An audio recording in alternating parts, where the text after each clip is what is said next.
नमः पार्वती पतये हर हर महादेव।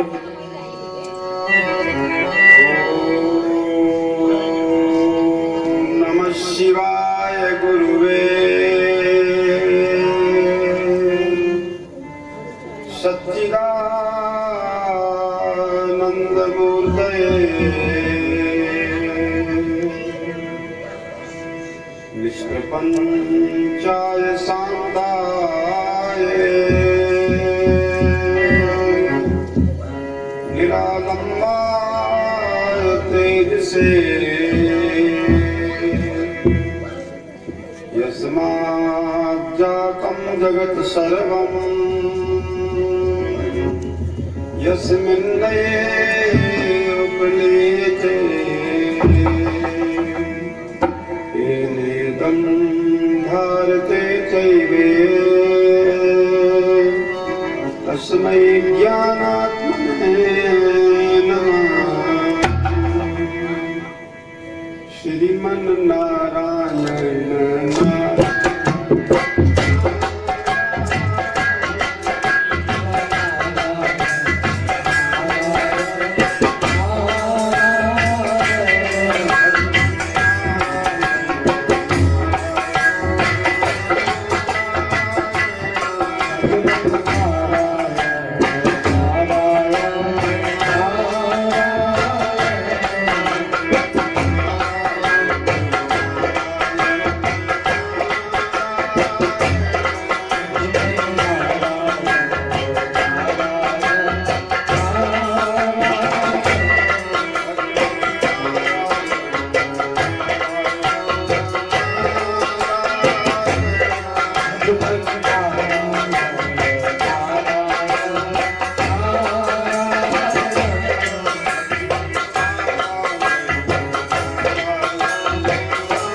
सनातन धर्म की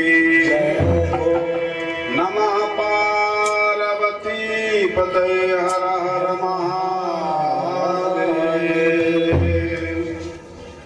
मनुष्य का शरीर ईश्वर की सर्वोत्तम रचना है।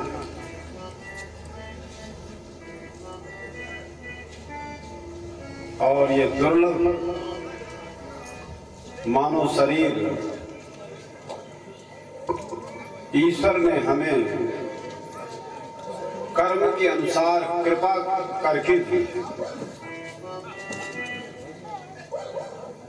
किम दुर्लभम,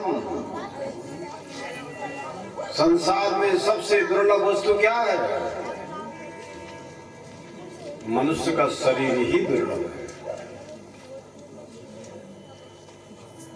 संसार में दूसरी सबसे महत्वपूर्ण चीज क्या है?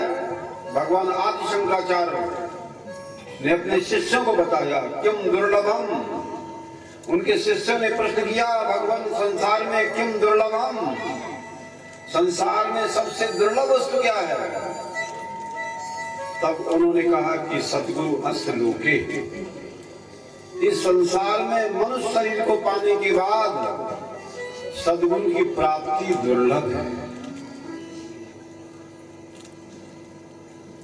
श्राव्यम सदा किम, और हमेशा क्या श्रवण करना चाहिए?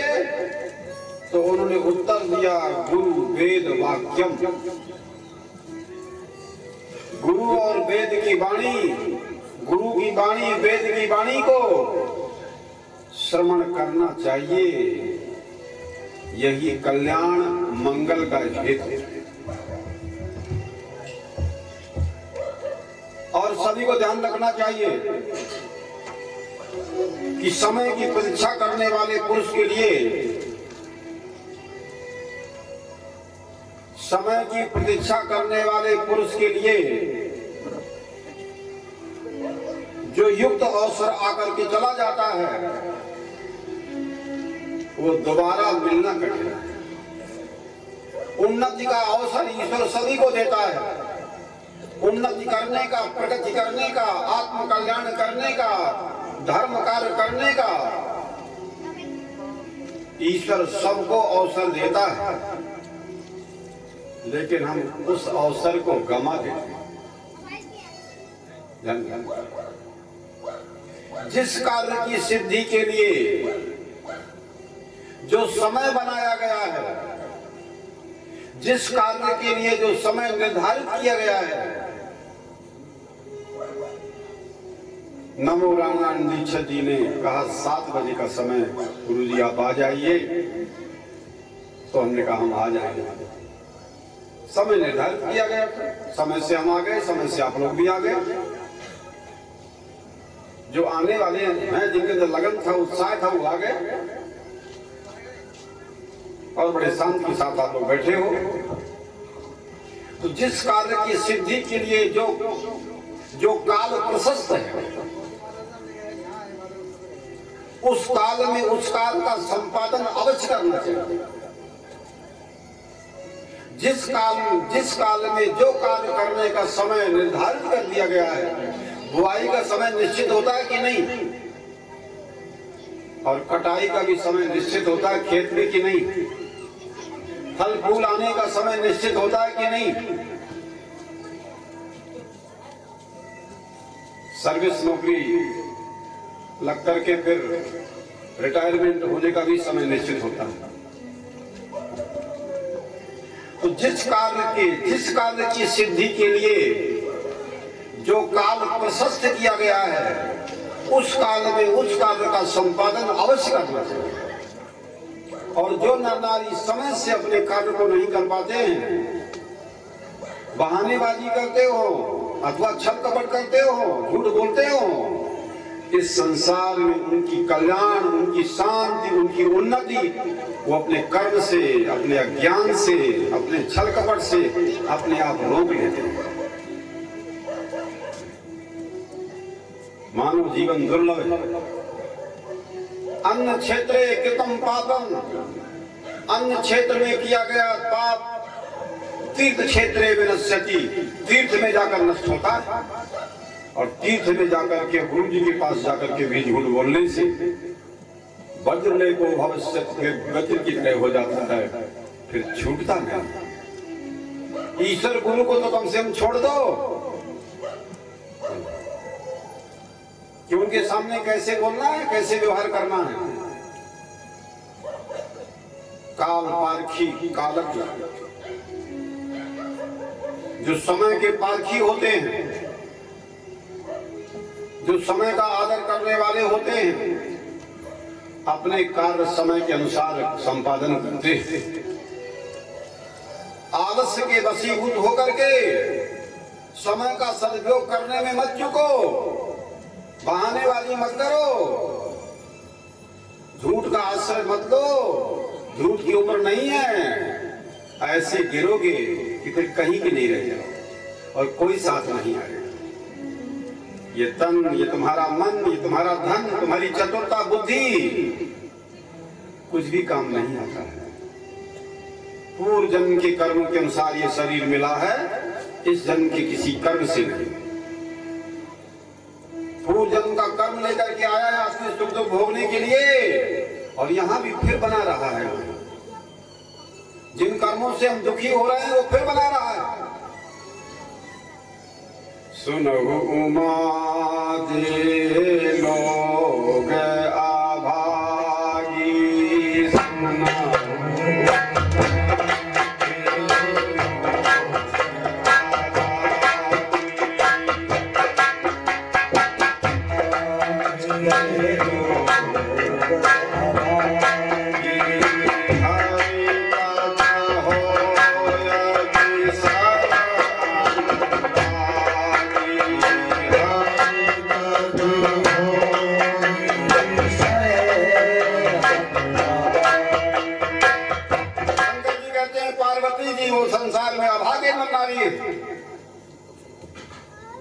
हरि की मंगलमय भक्ति को छोड़ करके जो संसार के विषयों से अनुराग और प्रेम करने वाले होते हैं, उनका समय अच्छे काम में शामिल होने से वो वंचित हो जाते हैं। फिर वो बहानेबाजी करते हैं। ईश्वर और गुरु को तो छोड़ दो, दुनिया में सर्वोपरि सत्ता है। ध्यान रखना, नाथ तत्वम गुरु परम, गुरु तत्व से परे आगे सत्ता नहीं है। शिव तत्व और गुरु तत्व एक ही है। जिसे राम भक्त राम कहते हैं, जिसे शिव के उपासक शिव तत्व कहते हैं, जिसे राम के भक्त राम तत्व कहते हैं, जिसे कृष्ण के उपासक कृष्ण तत्व कहते हैं, जिसे विष्णु के उपासक विष्णु तत्व कहते हैं, जिसे गणपति के उपासक गणपति तत्व कहते हैं, और उसी को शक्ति के उपासक शक्ति कहते हैं, उसी को गुरु भक्त लोग गुरु तत्व कहते हैं। तत्व एक ही है, तत्व में भेद नहीं है। क्या है? शिव तत्व और गुरु तत्व में भेद नहीं है, शरीर में भेद है, आकार में भेद है, लेकिन उनके ज्ञान में भेद नहीं है। और ज्ञान का नाम गुरु होता है। इसलिए गुरु शंकर रूपणम, इसलिए गुरु को शंकर से एक किया गया है। क्या है? शिव से एक होकर के बैठता है, वही गुरु कहा जाता है, आध्यात्मिक गुरु। क्या है? ये ध्यान रखना है। तो इसी प्रकार से समय का सदुपयोग करने से नहीं चूकना है। अगर समय का सदुपयोग करने से चूक जाओगे, नशों में फंस जाओगे और हिंसा में फंस जाओगे, जुए शराब में फंस जाओगे, व्यभिचार में फंस जाओगे, तो तुम शांति को प्राप्त नहीं कर सकते हो, आनंद को प्राप्त नहीं कर सकते हो। इसलिए समय खिसकने पर पछताने के सिवा और कुछ हाथ नहीं लगा। दुनिया में शरीर धर करके बहुत से लोग आए हैं, वो पछता रहे हैं, हमें ये नहीं मिला, हमें ये नहीं, क्यों नहीं मिला? सकल पदार्थ यही जग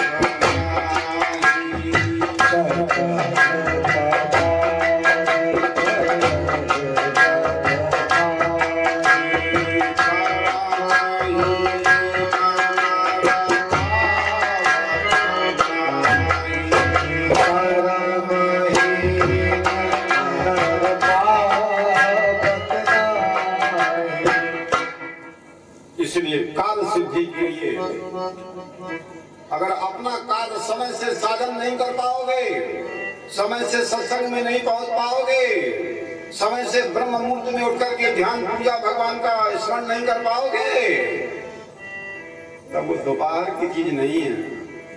सुबह का समय जो ब्रह्म मुहूर्त का निकल गया वो निकल गया। क्या है? गुरु के उपदेश को नहीं सुन सके, समय से जाकर समय निकल गया, दोबारा नहीं मिलेगा। वो अवसर निकल गया तुम्हारे प्रमाद में, तुम्हारे आलस्य में, तुम्हारे अज्ञान में। क्या है? तुम्हारी विकार वासनाओं ने तुमको एक अच्छे काम में शामिल होने से वंचित कर दिया। तुम्हारा कल्याण कैसे होगा? तुम नरक जा रहे हो कि स्वर्ग जा रहे हो? जा कहाँ रहे हो? चाहते क्या हो? संसार के सारे प्राणी सुख चाहते हैं, कर्म करेंगे दुख पाने के लिए, और स्वर्ग मिलेगा? बोलो, कि खाली स्वर्ग की चाहना ही शेष रहेगी। स्वर्ग कहां से मिलेगा जब नरक के काम कर रहे हो, नरक की वाणी बोल रहे हो, नरक का विचार लिए बैठे हो। ओ वास्ति घोरे नरकास्वदेहा कृष्णा छया स्वर्ग पदम किमस्ति। संसार में जहाँ तृष्णा का क्षय हो जाता है, वह पुरुष जहाँ बैठते हैं उसके लिए सब स्वर्ग ही होता है। ये ध्यान रखना है। और जो शरीर में अहम बुद्धि करके बैठता है, शरीर में राग करके बैठता है, शरीर में अभिमान करके बैठता है, बोले वही उसका नरक है। उसने अपने अज्ञान से अपने आप को नरक बना दिया है। अब नरक से छुटकारा पाने के लिए, देहाभिमान से मुक्त पाने के लिए, अज्ञान अविद्या माया के प्रभाव से मुक्त होने के लिए गुरु का अनुग्रह होता है, आध्यात्मिक गुरु का अनुग्रह होता है। क्या है? अगर उनके साथ भी आप क्या है राग द्वेष रखोगे, पार्टीबंदी रखोगे और अच्छे और निर्मल विचार नहीं रखोगे, उनमें ब्रह्मता का भाव नहीं रखोगे, तो तुम्हारे कल्याण, तुम्हारी मुक्ति का उपाय दुनिया में है नहीं। जिनका भरोसा लिए बैठे हो वो सब अंधे अंधा ठेलिया दो खूब गिरंत। जिस अपनी बुद्धि को लेकर के, जिस अपने मन विचारों को लेकर के क्या है, जिनको हमने सहायक मान लिया है, वो सब ये तो नरक की ओर ले जाते हैं, बार बार नरक की ओर ले जाते हैं। इसलिए स्वर्ग से भी और ऊंचे जाना हो, सच्चिदानंद भाव में स्थित होना हो, तो राम कृष्ण से को बड़ा तीनों ने गुरु कीन, और 3 लोग की वो धनी फिर भी गुरु आगे आगे। पूछा गया अयोध्या में, राम, माताओं ने पूछा, रावण कुंभकर्ण बड़े बड़े राक्षसों को तुमने कैसे मार दिया लंका में जाकर के? तो राम जी उत्तर देते हैं, गुरु वशिष्ठ कुल पूजय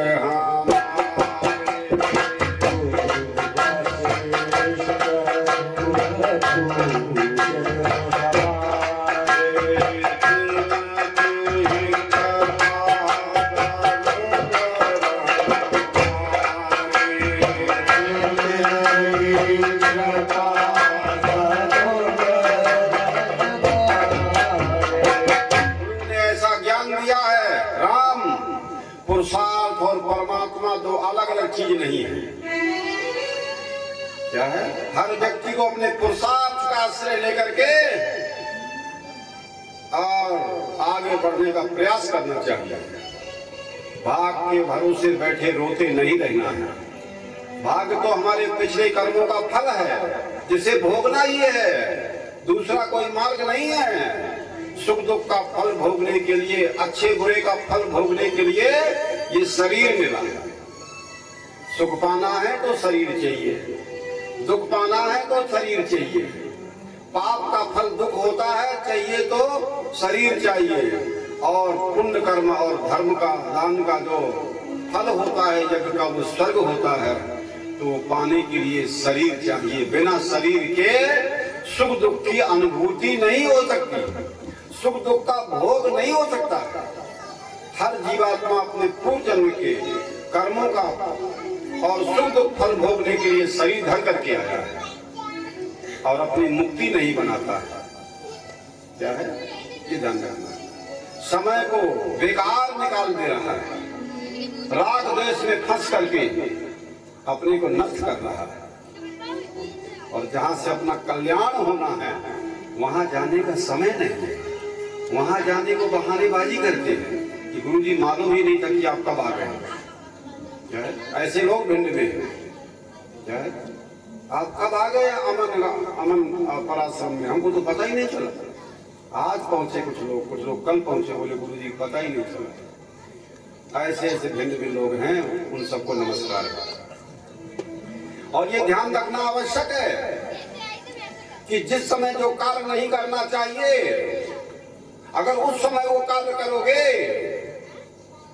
तो याद रखना कि बहुत बड़ा दोष पैदा होगा।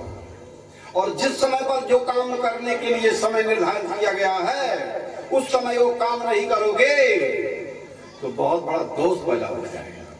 और जिस समय जो काम करने के लिए समय निर्धारित कर दिया गया है, वो काम अवश्य करना चाहिए। जिस समय जो काम निर्धारित कर दिया गया है, वो काम सब नारियों को अवश्य करना चाहिए। और जो काम नहीं करना चाहिए, उस समय करने पर विस्फोट पैदा हो रहा है। कोरोना बन के आ रहा है, सारे विश्व के लोग परेशान हैं। क्या है? मांस खाएंगे, शराब पिएंगे, नशे करेंगे, खून पिएंगे, रक्त पिएंगे, उनके ऊपर कोई नियंत्रण नहीं है। वेद का, संविधान का, गुरु का कोई मर्यादा नहीं है। ईश्वर को मानने वाले नहीं है। बिना गुरु ज्ञान की पूजा पाठ धर्म भी सब अंधा होता है, कोई फल नहीं देता जी। वेद शास्त्र के बगैर धर्म क्या है ये तो मालूम ही नहीं पड़ेगा। और वेद शास्त्र ही सनातन धर्म की आधारशिला होती है। वेद प्रतिपादित धर्म वही सनातन धर्म होता है। और उसी सनातन धर्म की रक्षा करने के लिए भगवान राम अवतार लेकर के आए, कृष्ण भगवान अवतार लेकर के आए, परशुराम भगवान अवतार लेकर के आए। ध्यान रखना, उसी सनातन धर्म की रक्षा करने के लिए ऋषि मुनि अपने संपूर्ण जीवन को प्राणपण से अर्पण करके और अपने समर्थकों को, अपने शिष्यों को, अपने भक्तों को हमेशा निरंतर ज्ञान, ऊर्जा, शक्ति, शांति, संशय का छेदन हमेशा करते रहते हैं। क्या है? उनकी प्रगति करते हैं, उनकी उन्नति करते हैं, उनके कल्याण की कामना करते रहते हैं। जहां जाकर के हमारा कल्याण हो रहा है, अगर वहां नहीं पहुंचोगे और जहां रहने से कल्याण नहीं है वहां रहोगे तो क्या विपरीत असर नहीं पड़ेगा? विस्फोट नहीं होगा? भयंकर भयंकर रोग नहीं होंगे? दुष्प्रभाव नहीं होगा? अस्पताल में जाके मरेंगे, लाखों रुपया खर्च होगा। क्या है? और धर्म कार्य करने के लिए और अच्छे काम के लिए पैसे नहीं है। इसलिए जो समय तो प्रदोष काल में पतिव्रता जो काम, जिस समय पर जो काम नहीं करना है करोगे तो विस्फोट पैदा होगा, और जिस समय जो काम नहीं करना है उसे नहीं करना है, और जिस समय जो काम करना है उसे करना है। लेकिन समय निकल जाए दोबारा मिलना कठिन है। ध्यान रखना। प्रदोष काल में पतिव्रता, प्रदोष काल में, प्रदोष काल क्या है? प्रदोष काल सायंकाल का समय जो होता है ना, प्रदोष काल वो शंकर जी की आराधना का होता है, शिव जी का ध्यान का होता है। और उस समय कश्यप की पत्नी जिसका नाम था दीति, कश्यप की पत्नी का नाम क्या था? दीति। कश्यप की बड़ी पत्नी थी जिसका नाम दीति, और कश्यप की जो छोटी पत्नी थी उसका नाम था माता आदित्य। माता आदित्य के द्वारा इंद्र पैदा होते हैं, देवता पैदा होते हैं, और माता दीति के द्वारा दैत्य पैदा होते हैं। एक ही पिता है कश्यप, पिता एक है, लेकिन एक ही पिता से विचित्र विचित्र संतान पैदा होती है। एक पिता के विपुल को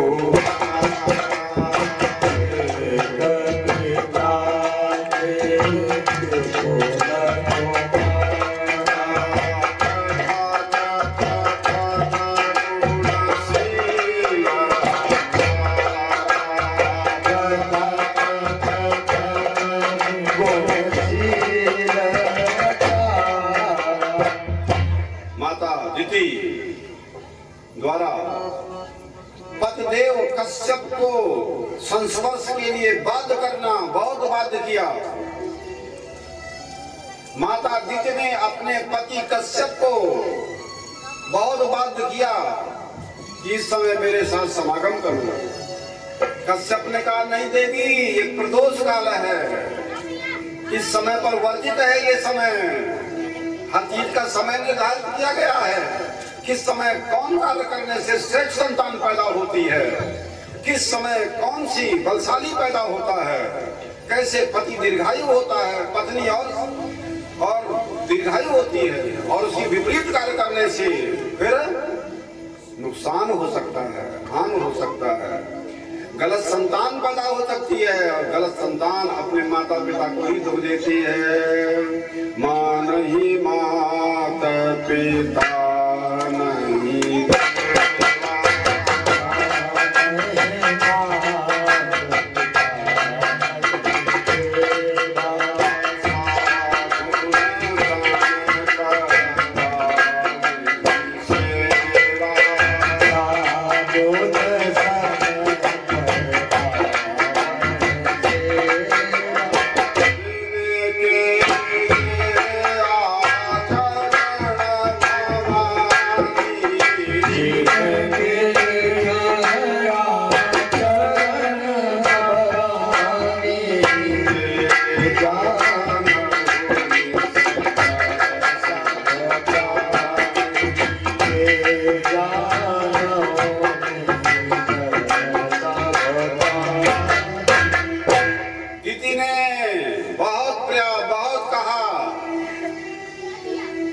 जितने कश्यप को बहुत आग्रह किया, कश्यप को दीति के सामने झुकना पड़ा, और फिर दीति को बड़ा पश्चाताप हुआ कि स्वामी मैंने आपका कहना नहीं माना, मुझसे बड़ी गलती हो गई, बड़ी भूल हो गई, बड़ी दोष हो गया, बड़ा पाप हो गया, इसकी क्या सजा होगी? अरे बोले इसकी सजा मालूम है क्या होगा?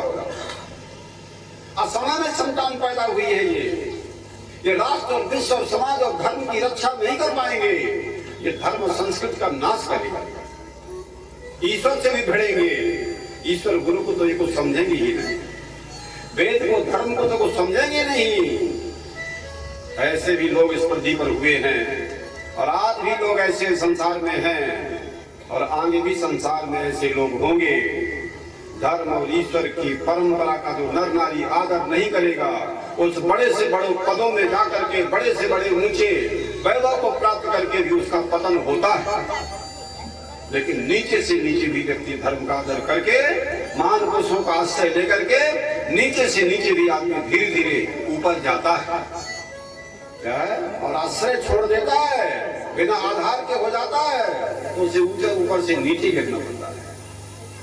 ये जानना है, ये वचन है शास्त्र का। इसलिए क्या हुआ, क्या है, जब कश्यप को अपने पति को माता दिति ने बार बार संस्पर्श करने के लिए और प्रार्थना किया तो उसके द्वारा हिरण्यकश्यप जैसी संतान पैदा हुई। कौन पैदा हुई? हिरण्यकश्यप जैसी संतान पैदा हुई, उनका प्रादुर्भाव हुआ। और माता अदिति ने पवित्र काल में, पवित्र समय में पवित्र सेवा करके अपने पति को प्रसन्न करके और पूछा कि श्रेष्ठ संतान के लिए क्या किया जाए, तो बोले तुम पयोव्रत नाम का व्रत करो। तब वामन भगवान पैदा हुए, व्रत किया। व्रत जिस नर नारी के जीवन में व्रत नहीं है, और कोई नर नारी है क्या? व्रतहीन का कोई महत्व नहीं है, व्रतशील नर नारी का बहुत बड़ा महत्व है। क्या है? तो इस यांत्रिक युग में धर्म के नाम पर, प्रगति के नाम पर और जो अशांति हो रही है, क्या है, उसका कारण कौन है? बोलो।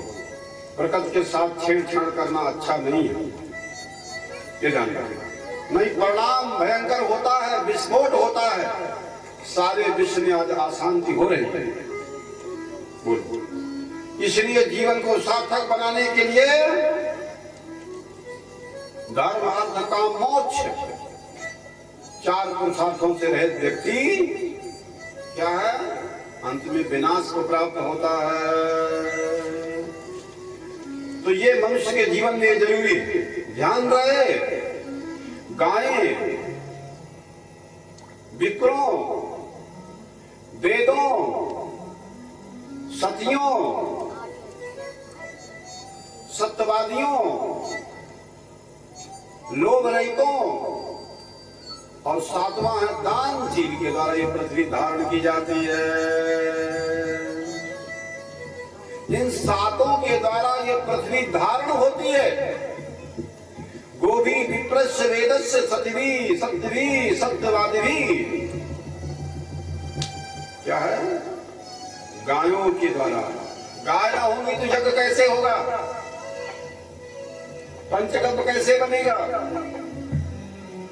गौदुग्धम गौघटम, गौदूध के बिना, गौघट के बगैर यज्ञ नहीं हो सकता, भगवान का अभिषेक नहीं हो सकता। और विद्वान भी होना जरूरी है। वाणी से मालूम पड़ता है विद्वान। अभी आचार्य देखो ये बोल रहे थे कि तिरछी वाणी रहती है विद्वानों की। क्या है? आचार्य पढ़े हुए हैं ये।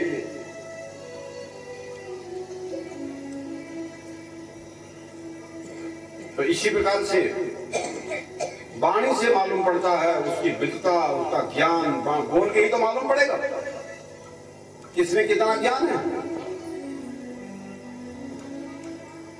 और जिसको जितना ज्ञान होता है उन विद्वानों में उसका ऊंचा स्थान होता है। भले उम्र छोटी हो, पूजा उम्र की नहीं होती है, पूजा ज्ञान की होती है।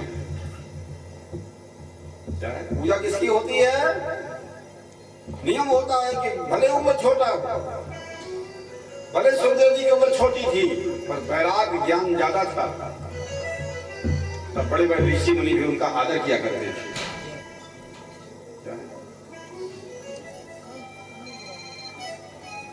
ये 7 हमने बताया, निर्लोभी, सूरवीर, दानवीर, सत्यवादी, सती नारियां, वेद, विप्र और गाय, इन 7 के द्वारा ये पृथ्वी धारण होती है। इन 7 की रक्षा करना धर्म है। और जो इन 7 को कष्ट देता है, पीड़ा देता है और गुरुजनों के उपदेश से नहीं मानता है, उनकी वाणी का आदर नहीं करता है, तो भगवान फिर आते हैं अवतार लेकर के और शस्त्र लेकर के आते हैं। तो ऐसे लोग फिर भगवान उनको शस्त्र से काटते हैं। भगवान फिर शस्त्र से ठीक करते हैं। वो अभिमानी फिर मानते नहीं है किसी से, इसलिए भगवान अवतार लेकर के उनको आते हैं अपने भक्तों को बचाने के लिए और दुष्ट जनों का संहार करने के लिए। भगवान तो ये भी कहते हैं कि मेरे स्वरूप होने को पीपल ब्राह्मण, भगवान कहते हैं पीपल ब्राह्मण, ये मेरे स्वरूप होने के कारण ये सबको पवित्र करते हैं। इसलिए इन तीनों की यथा योग्य पूजा करो, आदर करो।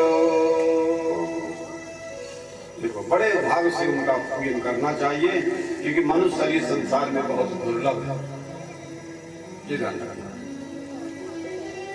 अब गाय अपने दूध के द्वारा, घी से प्रजा का पालन पोषण करती हैं और खेती काम भी आते हैं। ट्रैक्टर तो यंत्र का युग है, पता नहीं कब खत्म हो जाए। क्या है, सारे संसार में इतने मारक हथियार बन गए हैं, इतने घातक हथियार बन गए कि कभी भी सब नष्ट हो सकता है, जितना भी विज्ञान है। फिर उसी में आना पड़ेगा, अपने गाय बैल में। क्या है, वो ईश्वर की रचना है, गाय ईश्वर की रचना है। सती नारी, वेद, धर्म, यज्ञ, निर्लोभी व्यक्ति, दानवीर, सूरवीर, इनका आदर सबको करना चाहिए। सब नारी को उसका आदर करना है। बड़े सौभाग्य से हम लोगों को यह अवसर प्राप्त हुआ है और प्रत्येक मनुष्य को चाहिए, इस पृथ्वी पर प्रत्येक मनुष्य को चाहिए क्या है कि बुद्धिमान पुरुष को चाहिए कि अपने न्याय के द्वारा, खेती के द्वारा, व्यापार के द्वारा, सर्विस के द्वारा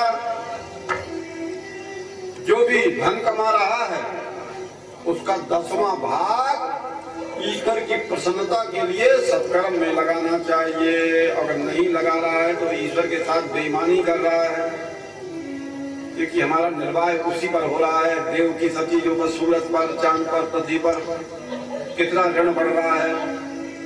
और म्यूनिसिपैलिटी में बिल आता होगा पानी का, बोलो, और भरोगे नहीं तो नल कट जाएगा। और बिजली जला रहे हो, अगर बिल नहीं भरोगे तो कट जाएगा, नहीं कट जाएगा, बोलो।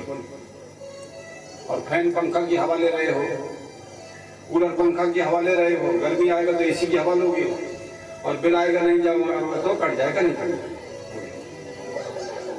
और हाउस टैक्स भी लगता होगा, और वो जमा नहीं करोगे तो भी जुर्माना लग जाएगा। और ईश्वर ने कभी जुर्माना नहीं भेजा है, लेकिन ऋण तो ईश्वर का भी है सब प्राणियों का। और सब प्राणियों को ईश्वर का ऋण चुकाने का माध्यम क्या है? यज्ञ करना, दान देना, 10वां अंश जो भी धन कमा रहे हैं उसका 10वां अंश देव की प्रसन्नता के लिए निकाल के देना चाहिए। और जो नहीं देता है वो अनेक रूपों से निकल जाता है, या तो आग लग जाती है, या तो चोर ले जाता है, और नहीं फिर तो अस्पताल में खर्च हो जाता है, और नहीं फिर मुकदमे में खर्च हो जाएगा। श्रीमन नारायण नारायण श्रीमन नारायण नारायण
पर दोष दर्शन करने की मनाही की गई है।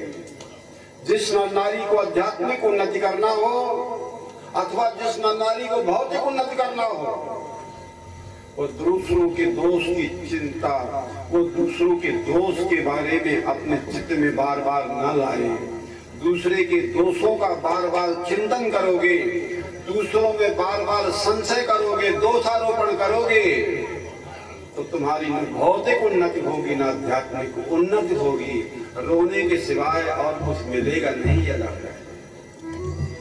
फिर मत कहना कुछ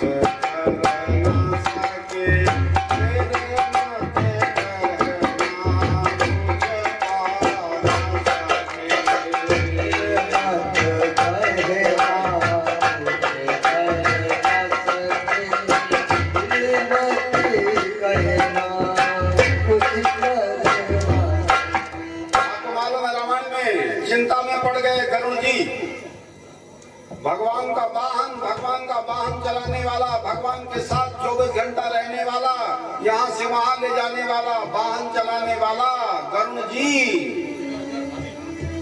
एक बार उसके अंदर भी संशय हो गया। सती के अंदर संशय पैदा हो गया। रामायण में लिखा गया किसके प्रति? शंकर भगवान जिसको अपना इष्ट मानते थे, विष्णु के अवतार राम, उन्हीं के प्रति संशय कर लिया। शंकर कह रहे हैं कि ये तो राम लीला कर रहे हैं, रो रहे हैं। क्या रोना दिख रहा है? माया का धर्म है। लेकिन राम अंदर से सावधान है, अंदर से सावधान है, बाहर से दिखावटी लीला कर रहे हैं। राम ब्रह्म है। क्या है? बोले राम ब्रह्म है, राम की ब्रह्मता में कोई संदेह नहीं है। सती ने कहा हमको ये समझ नहीं आ रहा, राम ब्रह्म हो ही नहीं सकता है, क्योंकि स्त्री के लिए रो रहा है, अपनी पत्नी के लिए रो रहा है। क्या है? और इसको तो ये पता नहीं कि इसकी स्त्री कौन ले गया है, कहाँ पर है, रो रहा है, ढूंढ रहा है, पेड़ पौधों से पूछता है, लतों से पूछता है, खगमृग से पूछता है। हे खगमृग हे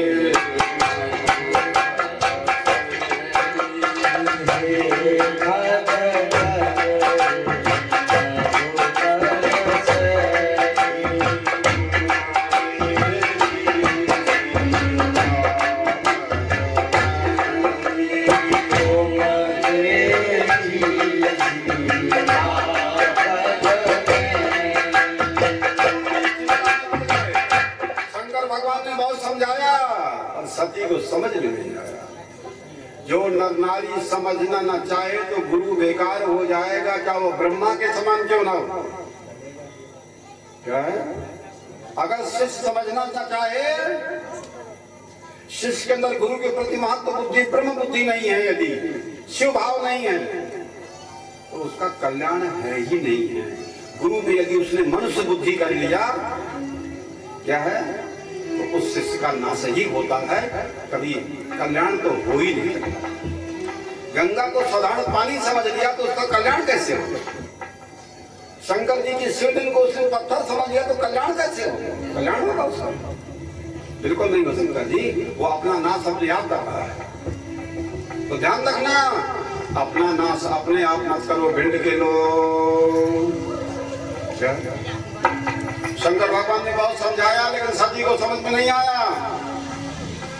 समझने वाले की पात्रता होनी चाहिए, समझने वाले के अंदर श्रद्धा होनी चाहिए, विश्वास होना चाहिए। ध्यान रखना। ऐसे गरुड़ जी चिंता में पड़ गए। क्या है? श्री राम जी को नाग फांस में बांध लिया मेघनाथ ने। नारद जी ने गरुड़ जी से कहा जाओ उनका नाग फांस छोड़ दो। उसको ये चिंता में हो गई कि ये ब्रह्म कैसा, लोग इसको ब्रह्म कहते हैं, ये ब्रह्म कैसे है कि ये अपना नाग फांस अपने आप बंध गए दुश्मन से और छोड़ नहीं सके, और मुझे छोड़ना पड़ा, मेरी आवश्यकता पड़ गई। गरुड़ जी चिंता में पड़ गए, चिंता में पड़ गए और कहते हैं देखो कारण क्या है। जिसका नाम लेकर के लोग भवबंधन से छूट जाते हैं, वो श्री राम नाग फांस में बांध लिए गए हैं। मोह सताता है और मोह सब व्याधियों की जड़ है, और मोह का विनाश करना है तो मोह से मोह कटता है। जो मोह दुनिया में फंसा है वही मोह ईश्वर गुरु के चरणों में होगा तो संसार से अपने आप कम हो जाएगा। मोह सकल व्याधन कर मूला, तेहि के पुण्य उपजय बहुशूला। काम आदि मद गंभ न जाके, तात निरंतर बस में ताके। भगवान कहती उसकी रक्षा तो मैं करता हूं, जैसे माँ बच्चे की रक्षा करती क्या है, ऐसे जो ईश्वरी शक्ति है ना, वो कोट कोट ब्रह्मांडों की माँ है, वो सबकी रक्षा करती है। उसी ने सबको उत्पन्न किया है, अंडक पिंडक स्वेद उर्वी सबको उसने उत्पन्न किया है, और सबका पालन भी उन्हीं के द्वारा हो रहा है। और अंत में सबका संहार कर देंगे, कोई बचने वाला नहीं है। कोई डॉक्टर नहीं बचा सकता, कोई दवा किसी को नहीं बचा सकती। नहीं, डॉक्टर लोग कभी मरते ही नहीं। कोई डॉक्टर बचा के 1005 साल का हो कि उसकी पत्नी बच्चे बचे हो। डॉक्टर दवा में शक्ति नहीं है, ध्यान रखना है। इसलिए शरीर सबको छोड़ना पड़ेगा, समय आएगा तो छूट जाएगा, उसे बचाया नहीं जा सकता है। ये जिस काम के लिए मिला है वो काम कर लो, जिस काम के लिए मिला है उससे काम ले लो, और समय चूक जाओगे तो पछताना ही रहेगा। फिर कोई दुनिया काम देने वाली नहीं है, कोई तुम्हारे साथ जाने वाला नहीं है, कोई तुम्हारा साथ जाने वाला है वह नहीं है। कारण क्या है? मोह सताता है, मोह सताता है, और मोह का नाश होना चाहिए, मोह दूर होना चाहिए। बिन सत्संग न हरि कथा, तेहि बिन मोह न भाग। मोह गए बिन राम पद, होहि न दृढ़ अनुराग। मोह गए बगैर भगवान और गुरु का दृढ़ अनुराग नहीं होता। झूठा मूठा अनुराग होता है, झूठा मूठा प्रेम होता है, और झूठी मूठी प्रेम की कोई कीमत नहीं होती है। ध्यान रखना, झूठे प्रेम की कीमत नहीं होती। ईश्वर और गुरु के सामने भी झूठ, झूठ का फुलंदा लेके जाते हो, झूठ का अभिमान लेके जाते हो, तो तोड़ डालेंगे तुम्हारे अज्ञान और अभिमान का, वो समर्थन नहीं करेंगे। तो किसी के अभिमान, किसी अज्ञान के पोषक नहीं है। चाहे जितना नजदीक हो उसको चकनाचूर कर देंगे, अपने ज्ञान रूपी हथौड़े के द्वारा उसको तोड़ देंगे। गुरु का काम यही है। क्या है? अब बोले मोह का तो निवारण होना चाहिए। गरुड़ ने कहा कि मेरे अंदर मोह पैदा हो गया है और मोह का निवारण होना चाहिए। तो पहुंचे शंकर जी के पास। कहां पर पहुंच गए? शंकर जी के पास। लेकिन शिष्य के अंदर श्रद्धा होनी चाहिए। गुरु ये देखता है कि श्रद्धा है कि नहीं, इंद्रियों का संयम है कि नहीं, और ये तत्पर है कि नहीं। तीनों चीजें हैं कि नहीं, गुरु देखता है। क्या है? गुरु ये देखता है कि हमारे शिष्य में तीनों चीजें हैं कि नहीं है। श्रद्धावान लभते ज्ञानम,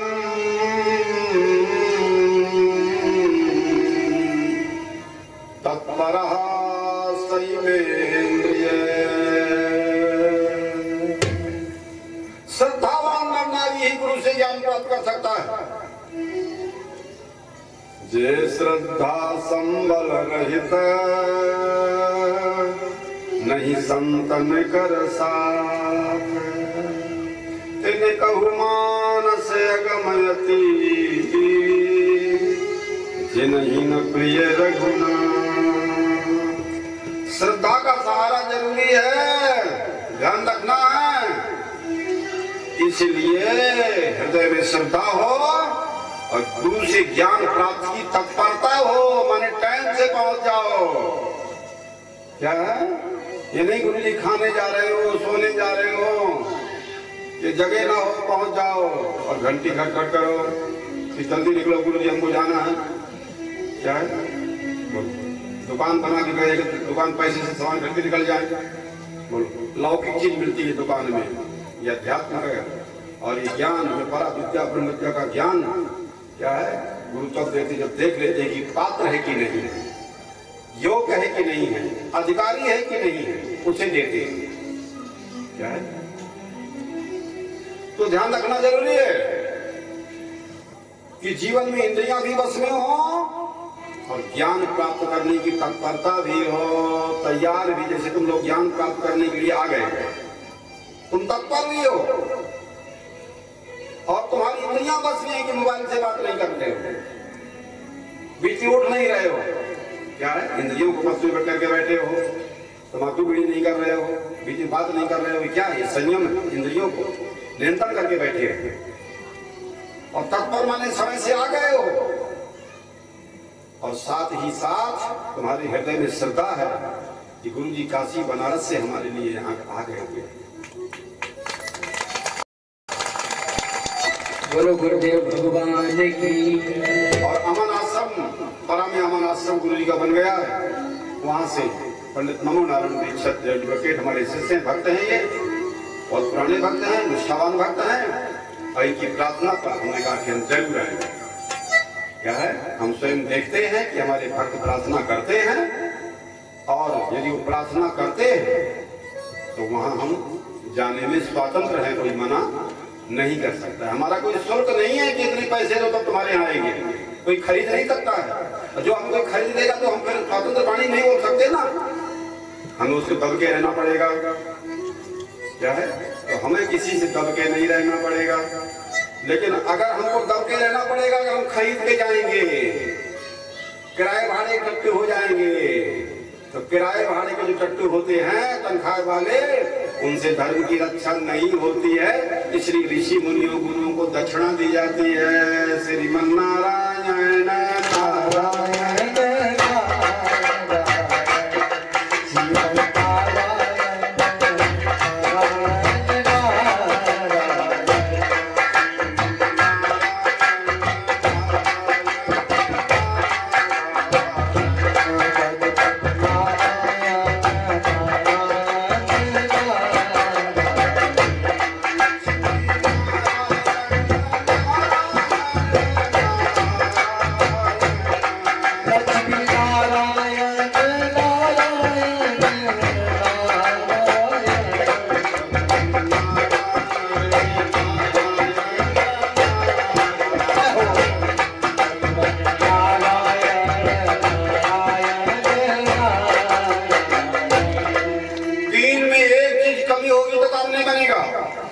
तीर्थ में जाना है, गुरु जी के पास जाना है, तो पहले तो बुखार ना हो, ताप ना हो, जुखाम ना हो, कोरोना ना हो। क्या है शरीर स्वस्थ हो। और दूसरा काम क्या है कि भाड़े किराए के लिए आने जाने के लिए पैसा भी हो। और फिर शास्त्र ये भी कहता है कि रिक्त हस्तम न गच्छेत राजा नाम देवता नाम गुरु। गुरु जी के पास, राजा के पास और देवता के पास खाली हाथ नहीं जाना चाहिए। नहीं खाली हाथ ही आओगे। क्या रिक्त हस्तम न गच्छेत, शास्त्र कहते हैं उनके लिए समिधा या पूजन की सामग्री या उनके लिए जो आवश्यक वस्तुएं हैं वहां ले जाया जाता है। फिर शांति के साथ उनकी पादुका का नमस्कार वंदन पूजन करके और उचित समय देख करके तब अपने आत्म कल्याण के लिए उनको प्रसन्न जान करके तब उनसे प्रश्न करते हैं। हर शिष्य को गुरु से प्रश्न करने का अधिकार है। सारे शास्त्र जितने हैं, रामायण गीता भागवत शास्त्र जितने भी हैं, वो सब गुरु शिष्य के प्रश्नोत्तर से भरे। चाहे भागवत हो, चाहे रामायण हो, चाहे कोई भी हो, हर शिष्य को गुरु से प्रश्न करने का अधिकार है। और प्रश्न वही करेगा जिसके अंदर कोई जानकारी हो, वो विषय पढ़ा हुआ होगा। क्या है LLB नहीं किया, वकालत नहीं किया, तो जज के सामने क्या बोलेगा? बोलो बिना लाइन के बोलेगा, जबरदस्ती से बोलेगा तो वहाँ लाइन से बोलना है, कानून से बोलना है, संविधान के अनुसार निर्णय न्याय होगा। क्या है वहाँ कानून का ही मुख्य होता है। इसलिए जो पढ़े लिखे लोग हैं क्या है और जो LLB नहीं किया उससे नीचे स्तर से कोई जज से बात नहीं कर सकता।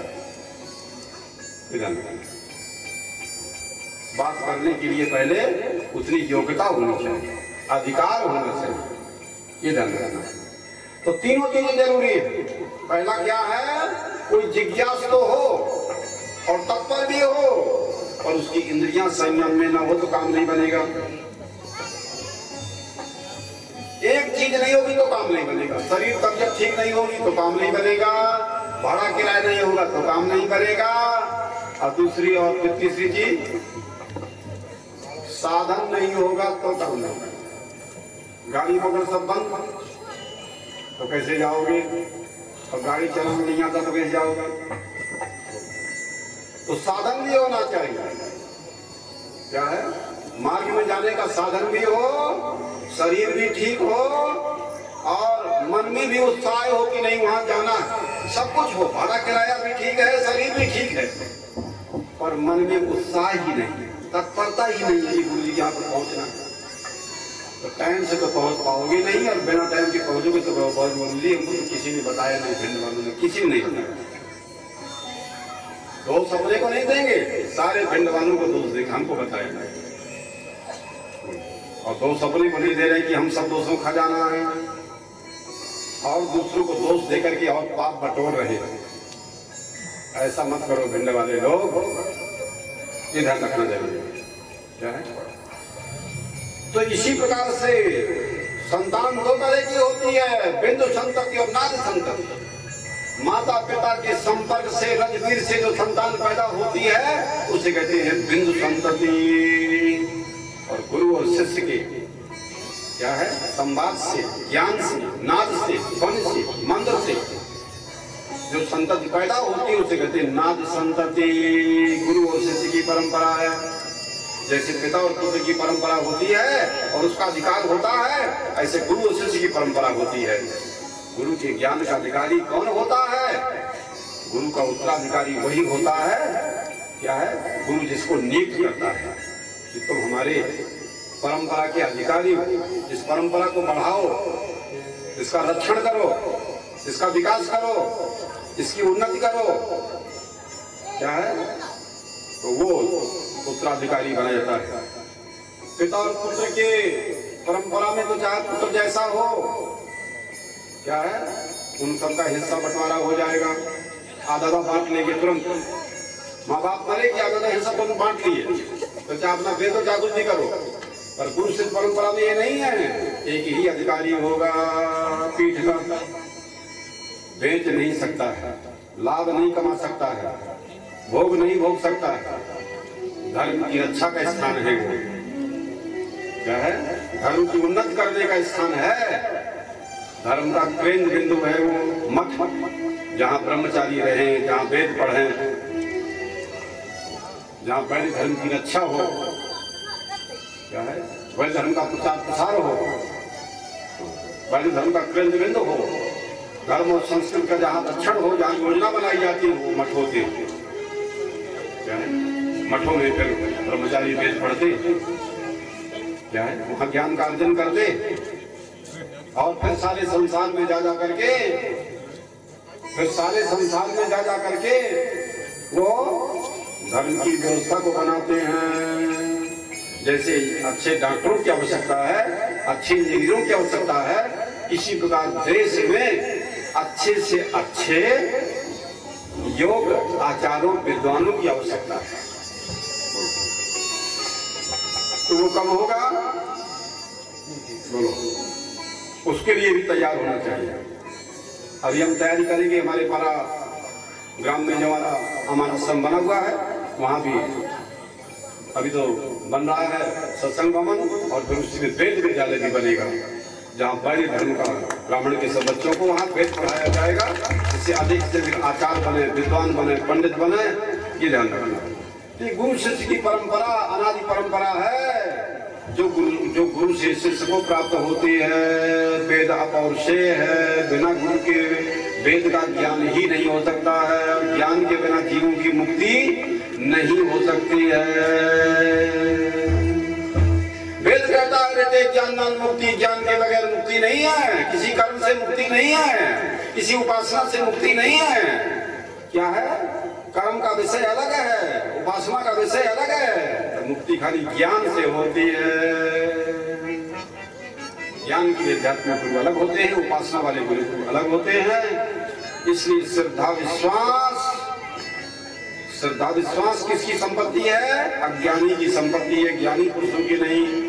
क्योंकि ईश्वर को उसका अनुभव हो जाता है। अयम आत्मा ब्रह्म, ये आत्मा उसकी ब्रह्म है, उसे बोध होता है, ज्ञान होता है और बराबर दर्शन बना रहता है हर व्यवहार करते समय।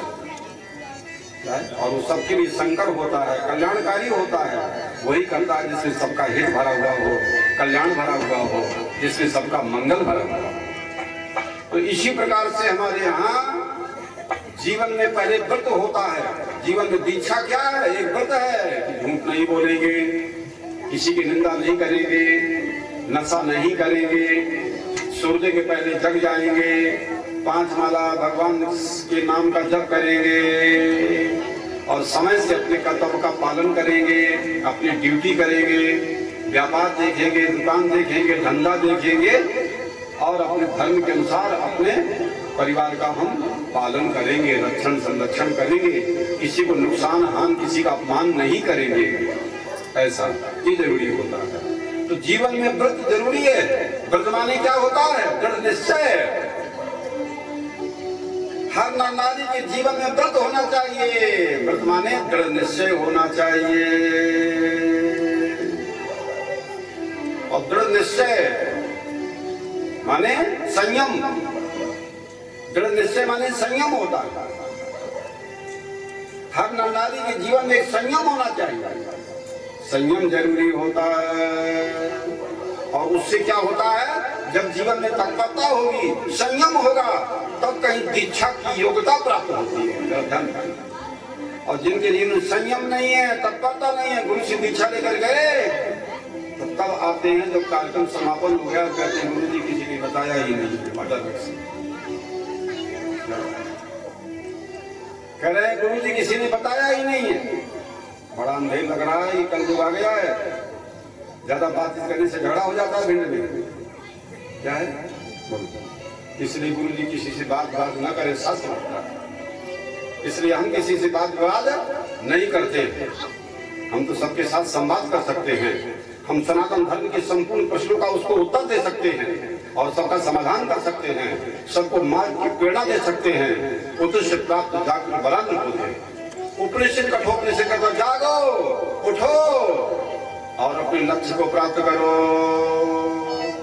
जो सो गए हैं, आलसी हो गए हैं, क्या है?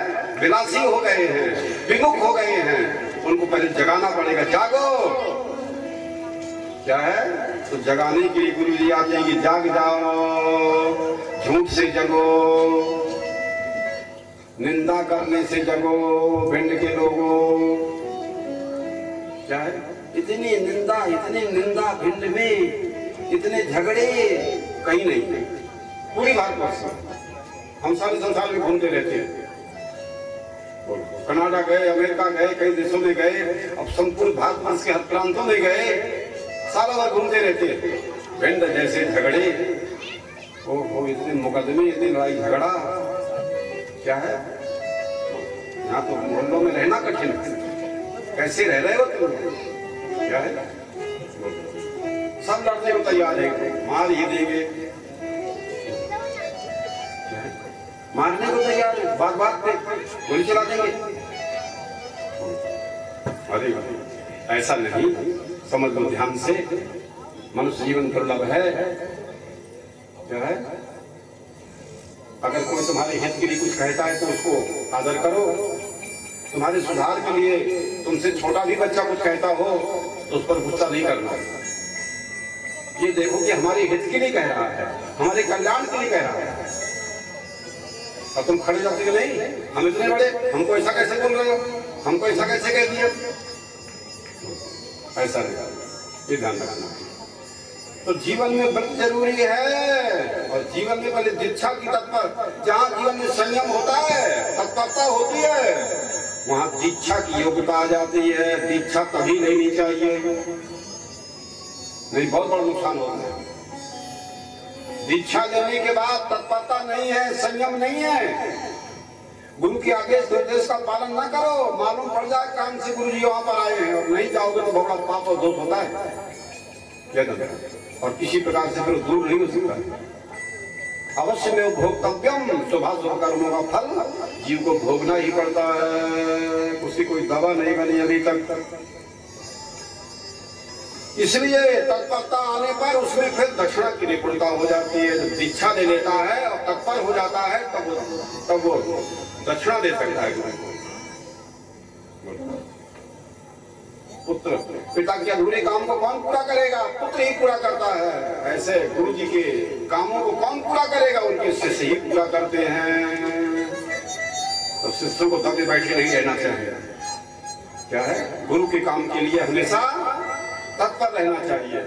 अब हमने ब्रह्मचारी को वहां पर रख दिया है, हमेशा वहां पर रहते हैं पूरे 12 महीने, कहीं जाते नहीं है। ये कहीं गए नहीं है। जब से रख दिया है तो पहली बार उनको यहाँ लाऊंगा, चलो वहां चलना है नंदलाल जी की यहाँ पर। क्या है? कोई देर कोई निमंत्रण से नहीं जाएंगे, पहले गुरु से आदेश लेंगे। शिष्य वही है जो गुरु के आदेश के अनुसार चलता है, मनमानी चलने वाला शिष्य नहीं होता। गुरु जी के आदेश का पालन न करे तो गुरु शिष्य का भाव ही दूर हो जाता, नष्ट हो जाता है। गुरु जी से झूठ बोले, छल कपट करे तो गुरु शिष्य का नाता ही टूट जाता है।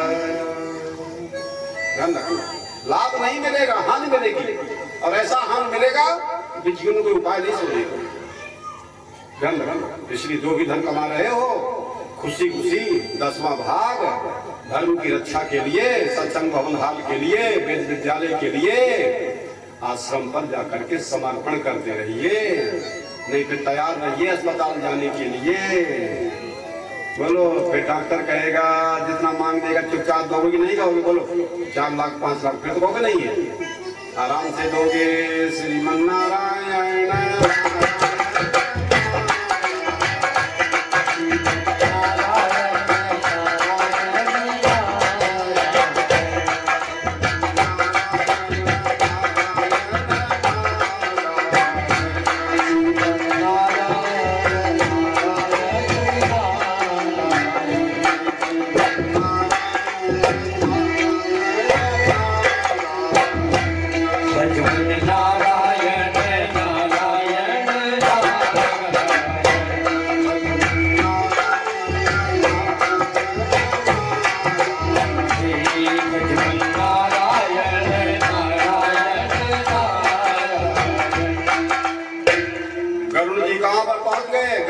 मालूम पड़ गया कि मेरे अंदर मोह पैदा हो गया।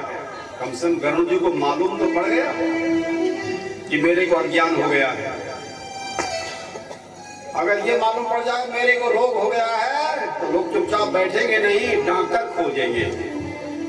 अब अच्छा से अच्छा डॉक्टर खोजेंगे, जहाँ जितना पैसा लग जाएगा। अब कंजूसी करो जल्दी मर जाओगे। तो योग डॉक्टर के पास जाता है, इतना रुपया खर्च हो जाए, डॉक्टर साहब चाहे ऑपरेशन कर दीजिए, चाहे कुछ करिए, जल्दी ठीक कर दीजिए हमारे भाई को, हमारी पत्नी को, हमारे पति को, हमारे बच्चे को। कहते कि नहीं कि ज्यादा रुपया खर्च हो जाए, घर बेचना पड़ेगा, तो गहने बेचना पड़ेगा, बेच देते हैं लोग। तो इसी प्रकार से वहां जाकर इतना समर्पित होते तो उसको मालूम पड़ गया, गरुड़ को मालूम पड़ गया कि मेरे में मोह हो गया है। जिसको मालूम पड़ गया मेरे अंदर मोह रूपी राग, मोह रूपी रोग हो गया है, तो किसी गुरु की खोज में जाएगा। लेकिन संशय पैदा होता है ज्ञानियों में, और संशय जिसके अंदर पैदा हो अपने को ज्ञानी माने और बताने वाले पर संशय ना हो तो उसे कोई ज्ञान नहीं देगा। शंकर जी के पास गए, लेकिन जो विनय होना चाहिए वो नहीं थी, जो नम्रता होनी चाहिए वो नहीं थी। बंधन ही नहीं किया, अभिनंदन ही नहीं किया। शंकर जी ने कोई ध्यान नहीं किया है। शंकर जी ने कहा नहीं,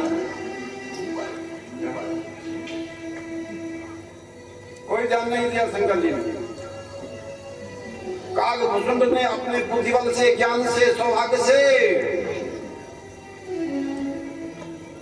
कागभूषण ने शंकर जी ने कहा हम तुम्हें, हमारे पास समय नहीं है ज्ञान देने का, चले जाओ कागभूषण के पास जाओ। तुम कौवा जात के हो ना, तो किसके पास जाओ? कौवा जात का है ना कागभूषण, बोलो तो जाओ उससे ज्ञान लो। तुम्हें जो उच्चता का अभिमान है कि हम गरुड़ जी हैं, तो जाओ तुम्हें ज्ञान कागभूषण देंगे, कौवा देंगे। क्या है? जिससे ज्ञान लेना है उसमें बड़प्पन का अभिमान नहीं करना होता कि हम बड़े हैं, हम बड़े बुद्धिमान हैं। क्या है? बड़े जानकार हैं, बड़े बुद्धिमान हैं। क्या है? बड़े समझदार हैं। क्या है? अपनी समझदारी को, अपनी बुद्धि को पवित्र करने के लिए गुरु के पास जाना है। बोलो क्या है? अपने को पवित्र बताने के लिए नहीं। बुद्धि अपवित्र बैठी हुई है और जाओगे बताओ कि हम गुरु जी बहुत पवित्र हैं, हमसे अच्छा कोई दुनिया में भिंड में है ही नहीं। क्या है? वहां भी जाके धोखा देते हैं। धोखा देने के लिए गुरु बनाया है कागभूषण ने। और जैसे गरुड़ जी कागभूषण के पास गए, बोले चले जाओ। क्या है? नारद जी ने भी ज्ञान नहीं दिया, बोले आगे बढ़ो। शंकर जी ने भी ज्ञान नहीं है, बोले आगे बढ़ो। ब्रह्मा जी ने भी ज्ञान नहीं है, बोले आगे बढ़ो। जिसके पास नम्रता ना हो, श्रद्धा ना हो, बोले वो जल्दी ज्ञान पाने का अधिकारी नहीं। अब कागभूषण के पास गए गरुड़ जी। अब कागभूषण जी अपने ज्ञान बल के द्वारा, अपने बुद्धि बल के द्वारा राम के ऐसे ऐसे चरित्रों का वर्णन किया कि गरुड़ जी का सारा मोह दूर हो गया। प्रसन्न हो गए गरुड़ जी। अब गरुड़ जी प्रसन्न तो रह गए, हो गए, लेकिन कुछ शंका बनी रही। संशय अज्ञान से पैदा होता है। बड़ा गोरख धंधा है ये संशय का। संशयात्मा विनश्यति। जिस नारी के अंदर संशय पैदा हो जाए, समझ लो उसका नाश होने वाला है। कोई बचा नहीं पाएगा त्रिभुवन में।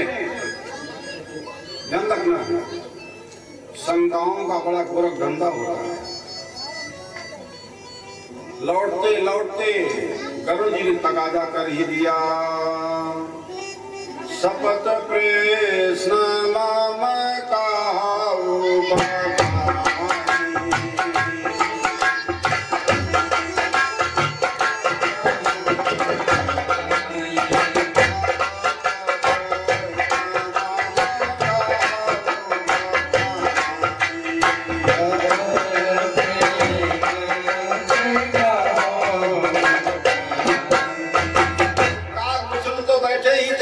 समाधान के लिए।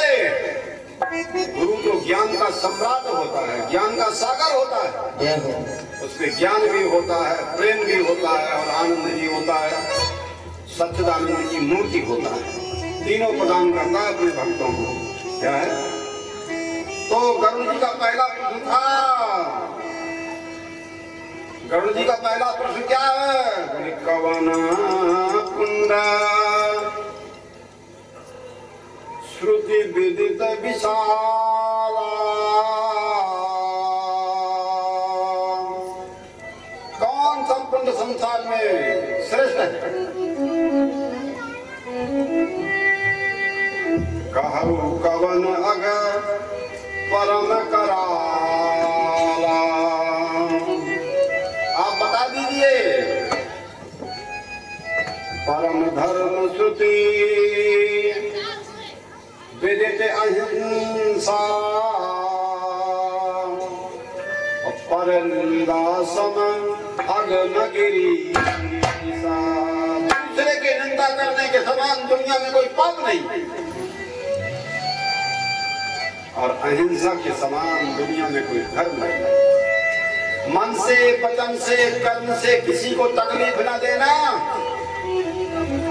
अहिंसा परमो धर्मः। ये धर्म अहिंसा से बढ़कर कोई पुण्य नहीं है और पर निंदा से बढ़कर के दुनिया में कोई पाप नहीं है। और काकभूषुंड जी इतना कहकर के ही चुप नहीं हो गए, इतना ही कहकर के चुप नहीं हो गए, उन्होंने निंदकों की श्रेणी भी विभाजन कर दी। प्रथम श्रेणी, फर्स्ट, सेकंड, थर्ड, क्या है, निंदा करने वालों की श्रेणी का विभाजन कर दिया कि प्रथम श्रेणी वाला कौन है, दूसरा श्रेणी वाला कौन है, तीसरा श्रेणी वाला कौन है, और चित्रगुप्त के दरबार में कैसा, और इन सबको दंड मिलता है, सबका न्याय होता है ईश्वर के दरबार में। यहाँ के न्याय से कोई छूट सकता है। और ये भी बताया किस प्राणी को कौन सा कर्म करके किस योन में जाना पड़ता है, इसलिए ये भी बताया गया। बोले हरि गुरु निंदक दादुर होई, जन्म सहस्त्र पावतन सोई। हरि गुरु निंदक, हरि का निंदक, गुरु का निंदक अगले दिन में क्या बनता है, बोले दादुर बन जाता है, मेढक बन जाता है, टर टर करता है, कोई पूछता ही नहीं है। निंदक की जीभ भी छटर डर करती रहती है, निंदा करने वालों को स्वभाव बन जाता है। अनावश्यक किसके अंदर संशय हो गई, और जिसके अंदर संशय घुस गया वो जहां रहेगा सबको संशय घुसेरता रहेगा। जिसने संशय तुम्हारे अंदर डाल दिया हो, तुम्हारा परिवार का कितना नजदीक हो, वो बड़ा दुश्मन है, तो उसे तुम्हारे जीवन को तो खत्म कर डाला। अब तुम्हारे अंदर संशय पड़ गया तो तुम दूसरों को भी संशय की दृष्टि से देखोगे।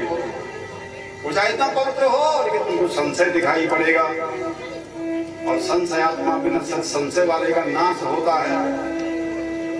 क्या है, संशय अपनी एक कमजोरी है। बहुत जल्दी संशय पैदा होता है पति के अंदर पत्नी के प्रति, पत्नी के पति, भाई भाई के प्रति, सास बहू के अंदर संशय पैदा होता है। भिंड में जल्दी पैदा होता है, इसमें झगड़े ज्यादा होते हैं, गुस्सा ज्यादा आता है भिंड में। क्यों, संशय ज्यादा पैदा होता है। अब ये संशय कहाँ मरेगा, यही मरेगा जहाँ बैठे हो, ये मरने का स्थान यही है। तभी तो भिंड के भागवत होते रहते हैं, सत्संग होते रहते हैं, अनेक महात्मा, अनेक विद्वान, अनेक ऋषि महर्षि विद्वान जगह जगह पर व्यास पंडित सब से कथा वार्ता करते रहते हैं। कुछ लीलाएं होती रहती हैं, रामलीला कृष्ण लीला, क्या है, उससे थोड़ा तुमको राहत मिल जाती है। अगर ये ना हो ना तो सब एक दूसरे को खा डालने के लिए तैयार हो जाएगा। क्या है, फिर डरावना पैदा हो जाएगा दृश्य, क्या है, और भय हो जाएगा, और दुख हो जाएगा। थोड़ा बीच बीच में सत्संग होता रहता है तो आप लोगों का मन अच्छा रहता है। पर यहाँ भी वही आ पाते हैं, सब नहीं आ पाते हैं। क्या है, बोलो। तो इसी प्रकार से बोले द्विज निंदक बहुनरक भोग कर, जो द्विज की निंदा करता है उसे बहुत सा नरक भोगना पड़ता है। और जग जन्मय बायस शरीर धर, फिर कौवे का जन्म मिलता है। कौवा सबसे शंका करता है, कुटिल का कि ओ सब ही डराई। कौवा सबसे डरता रहता है, बहुत सत्संग रहता है वो। क्या है, जो दूसरी की निंदा करता है ना वो बहुत दुखी रहता है, उसे शांति मिलेगी ही नहीं। सब पर संशय, सब पर संशय, सबकी निंदा, किसी को नहीं छोड़ता।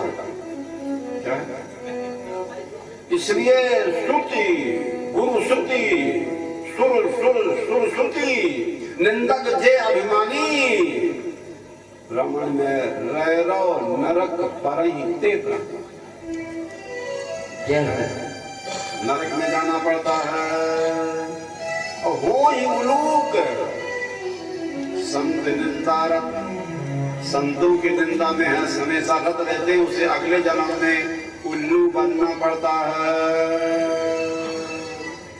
अब बोले सबका निंदा जो जब जब करही ते चमगादड़ होए अवतारही, उसका भी अवतार होता है, चमगादड़ के रूप में अवतार। बोले जो सबकी निंदा करता है वो चमगादड़ के रूप में अवतार लेता है। मतलब क्या है, निंदा आपने की कि ध्यान रखना नरक का दरवाजा खुल गया। जाना पड़ेगा। चाहते तो हो सुख है, लेकिन चाहते ही रहोगे, मिलेगा ही नहीं। आदमी चाहता है सुख है, लेकिन सुख नहीं मिलेगा, दुख मिलेगा। दुख के काम कर रहे हो इसलिए हमेशा सुख के काम करो, सुख की वाणी बोलो, सुख का विचार करो, सुख का कार्य करो और अच्छे कामों में शामिल हो जाओ।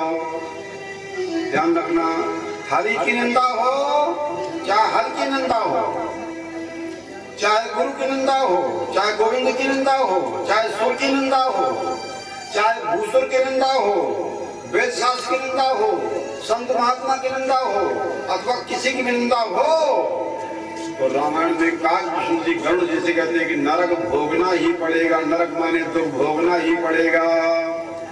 इस दुनिया में बहुत से लोग आकर के दुख भोग रहे हैं और कहते हैं गुरुजी दवा काम नहीं आ रही।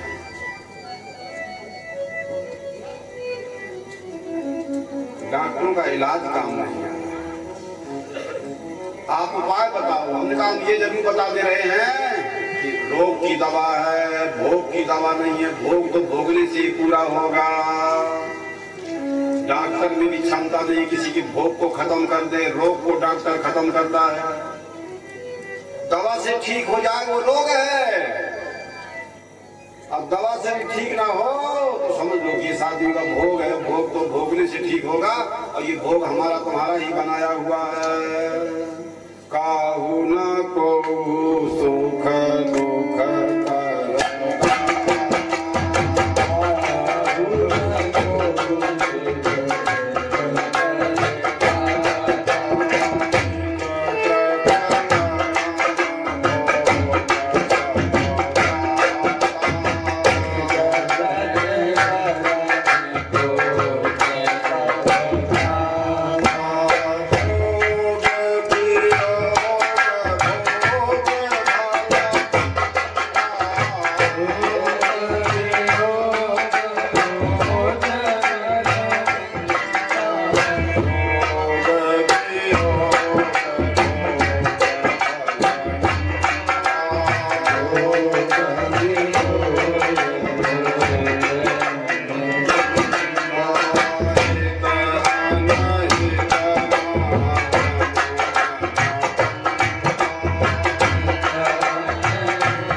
दूसरी की निंदा करने के समान दुनिया में कोई पाप नहीं है।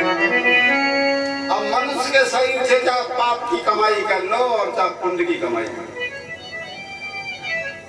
चाहे जैसी हो अपनी पत्नी अब उसकी निंदा नहीं करना और अपना पति चाहे जैसे उसकी निंदा किया कि भिंड में झगड़ा हुआ, चुपचाप रह करके सोचो भगवान ने हमको ऐसे दिया है, हमारे भाग्य में ऐसे थी। इससे अच्छा कोई पति नहीं है दुनिया में, भिंड में या पूरे संसार भर में, और हो तो किसी काम का नहीं है।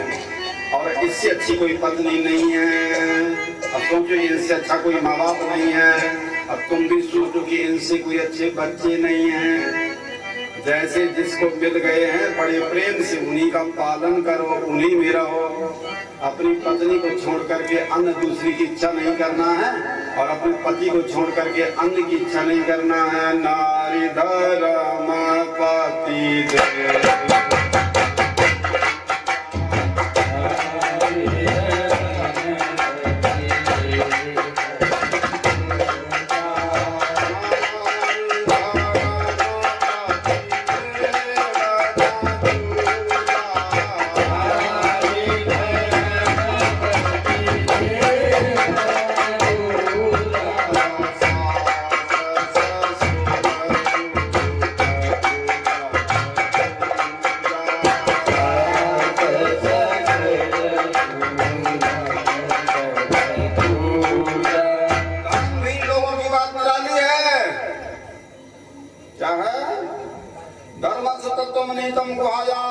धर्म का सार तत्व गुफा में छिपा हुआ है।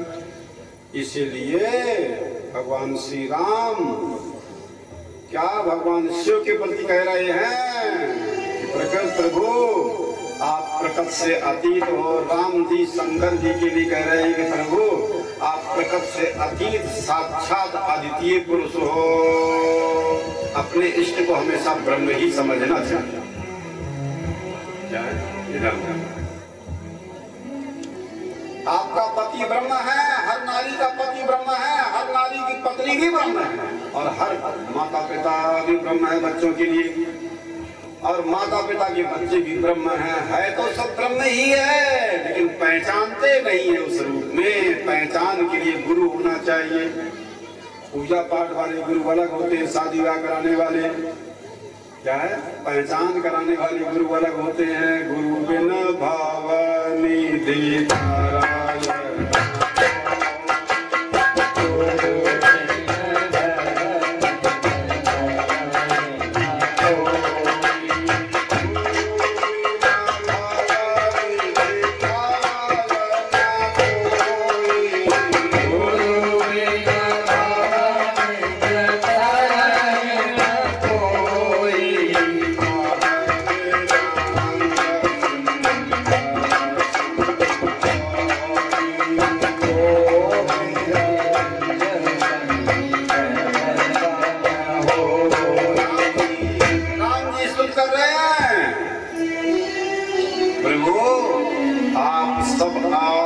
से अतीत हो, साक्षात आप अद्वितीय पुरुष हो।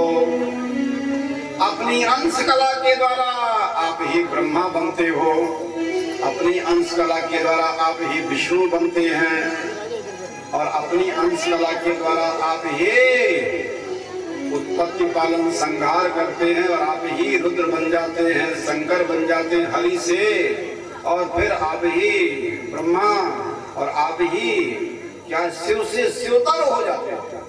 शिव तो सबके मूल है, वहां भी सबके मूल है, और अंत में संहार के बाद वो भी सबके मूल है, संहार के देवता हैं। आप अरूप होते हुए भी प्रभु, आप अरूप होते हुए भी सारे जगत के आधार कारण हो। आप एक होते हुए भी, आप एक होते हुए भी माया सम्मिलित होकर के भी आप त्रिविध रूपों को धारण करते हैं, ब्रह्मा विष्णु महेश, और धर्म रक्षा के लिए, ज्ञान देने के लिए, विश्व का संहार कल्याण करने के लिए, दुष्टों का संहार करने के लिए, भक्तों पर अनुग्रह करने के लिए आप अनेक रूपों में अवतार लेते हैं। संसार की सृष्टि के समय वही ब्रह्मा रूप में प्रकट होते हैं, पालन करते समय वही विष्णु के रूप में व्यक्त होते हैं, और प्रलय के समय वही रुद्र का रूप धारण कर लेते हैं। जो प्रकृति वो तीनों वही हैं, उनका वर्णन नहीं हो सकता है, क्योंकि सबका आधार वही है, इसलिए उसका वर्णन करना बहुत कठिन है। बोलिए गुरुदेव भगवान की जय हो। तो वाणी पर नियंत्रण कर पाना इस संसार बंधन से छूटने का सरल उपाय है। बोलो, भिन्न के लोगों को ये सरल उपाय है क्या? अपनी वाणी पर नियंत्रण कर लेना, ये संसार बंधन से मुक्त होने का सरल उपाय है, बिना पैसे के। गरीब गरीब बोलो, स्त्री हो, गरीब हो, बच्चा हो, जवान हो, बुढ़ा हो, चाहे सास हो, चाहे बहू हो, क्या है, और चाहे जो भी हो, पिता पुत्र हो, संसार बंधन से मुक्त होना है तो अपनी वाणी पर नियंत्रण करना पड़ेगा। लेकिन जो झूठ बोलेगा, शराब पिएगा, नशा पिएगा, क्या है, और तो बहुत कठिन है, वाणी पर नियंत्रण नहीं कर पाएगा। जिसका खाना पीना शुद्ध नहीं होगा, जिसका संग शुद्ध नहीं होगा, उसकी वाणी भी शुद्ध नहीं होगी। जिसका आहार शुद्ध नहीं होगा, उसका व्यवहार भी शुद्ध नहीं होगा। आहार क्या है? कान से शब्दों को सुन करके अंदर ले जाना, नेत्र से रूप को देख करके अंदर ले जाना, नासिका से गंध अंदर ले जाना, और जीभ से खा करके रस को अंदर ले जाना, त्वचा से छू करके अंदर ले जाना, तो अंदर एक संस्कार बन जाता है। जैसा हमारा आहार होगा वैसा ही हमारा व्यवहार होगा। तो सनातन धर्म के सारे शास्त्र कहते हैं कि मानव का आहार उत्तम कोटि का होना चाहिए, मानव का श्रवण उत्तम कोटि का होना चाहिए, मानव का दर्शन भी उत्तम कोटि का होना चाहिए और मानव का भोजन भी उत्तम कोटि का होना चाहिए। जैसा हमारा आहार होगा, बाहर से लेकर के अंदर डालते वो सब आहार होता है और अंदर से निकाल के बाहर करते हैं तो व्यवहार होता है। क्या है? व्यवहार को शुद्ध करने के लिए भिंड वाले ध्यान रखना कि पहले अपने आहार को शुद्ध करो। रोटी खाना ही आहार नहीं है। सुबह से शाम तक क्या क्या सुनते हो, क्या क्या बोलते हो, क्या क्या सुनते हो, क्या क्या छूते हो, क्या क्या सुनते हो, क्या क्या सुनाते हो, ये सब भोजन है, ध्यान रखना है। इन सबका हमारे मन पर, हमारे जीवन पर इसका प्रभाव पड़ता है। अपनी जीवा पर नियंत्रण नहीं रख सकता तो वो मन पर नियंत्रण कैसे रखेगा? बोलो। जो नर नारी अपने जीवा पर नियंत्रण नहीं कर सकता है वो अपने मन पर भी नियंत्रण नहीं कर सकता है। सदा ही अपने अपनों की प्रशंसा करते रहना। अपनों की प्रशंसा तो सभी करते हैं, सदा अपनी प्रशंसा करना और अपनों की प्रशंसा करना और पदचर्या में चर्चा दूसरे की चर्चा चलाए रहना बुद्धिमता नहीं है। दूसरों की दृष्टि में अपने को गिराना क्या है? तो दूसरों की दृष्टि में अपने को गिराना नहीं है, ध्यान रखना। जीवा पर सबसे अधिक नियंत्रण होना है।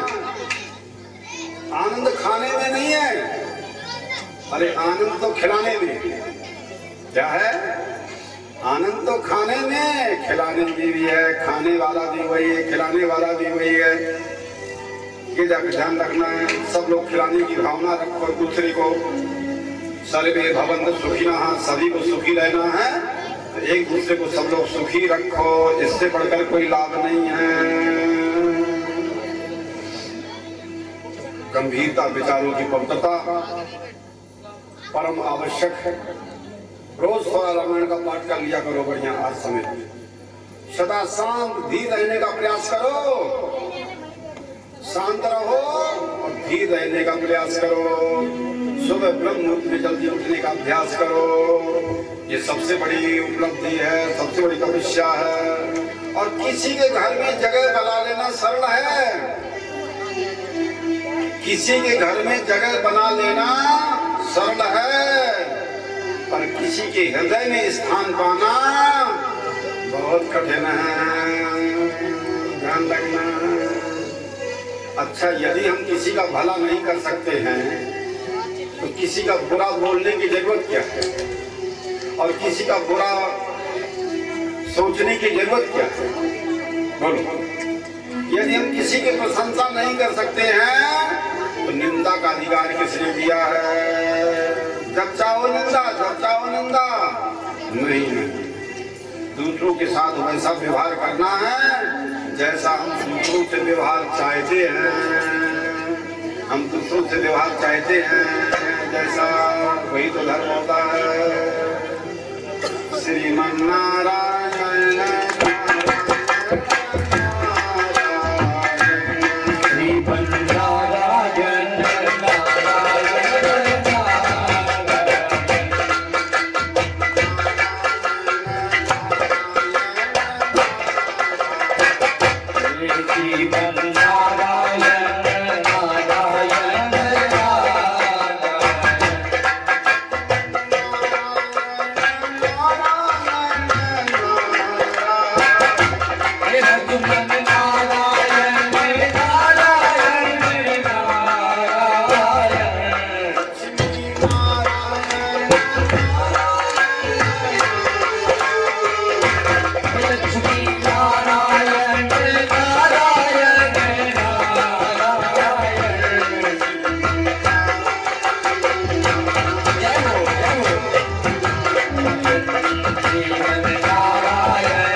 एक व्यक्ति है, ये सारा संसार सच्चिदानंद परमात्मा की अभिव्यक्ति है। अयम बंदरांगते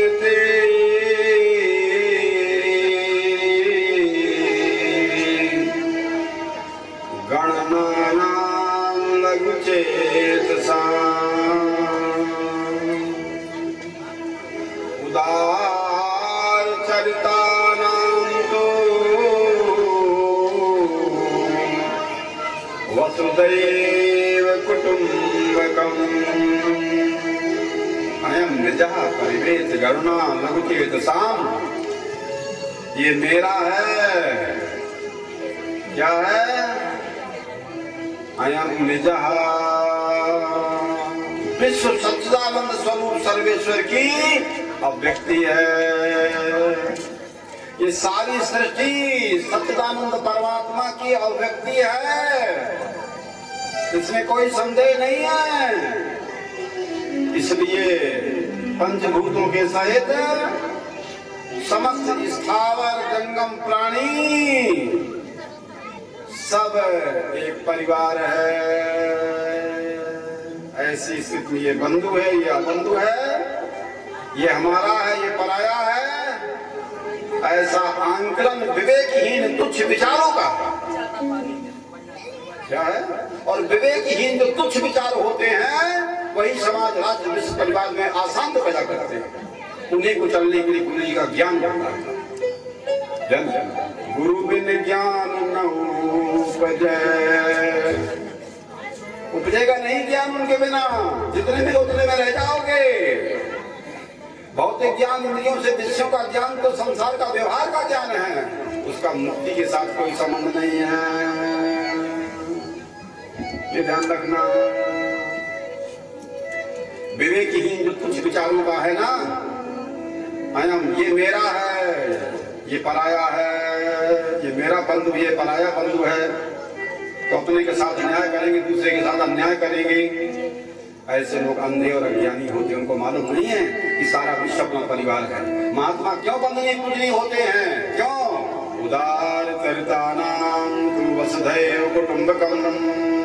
हम सारे संसार में कहीं चले जाएं, सारा विश्व हमारा परिवार है, हमें सबकी चिंता करना है।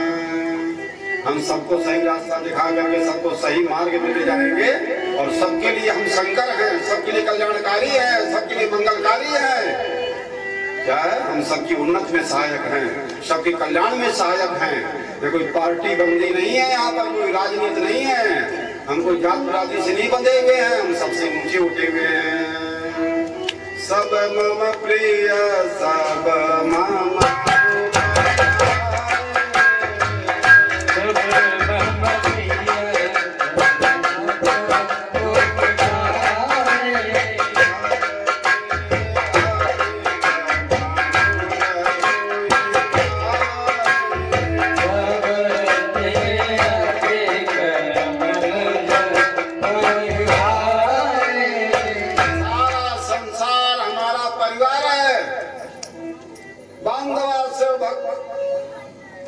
जितने भी भगवान के भक्त हैं वो सब हमारे भाई बंधु हैं, चाहे जिस जाति के हों, चाहे जिस उम्र के हों, हमारे परिवार हैं। वैश्विक विचारधारा की परंपरा अनादिकाल से रही है। क्या है? संकीर्ण दृष्टिकोण यही मनुष्य के दुखों का मूल कारण है।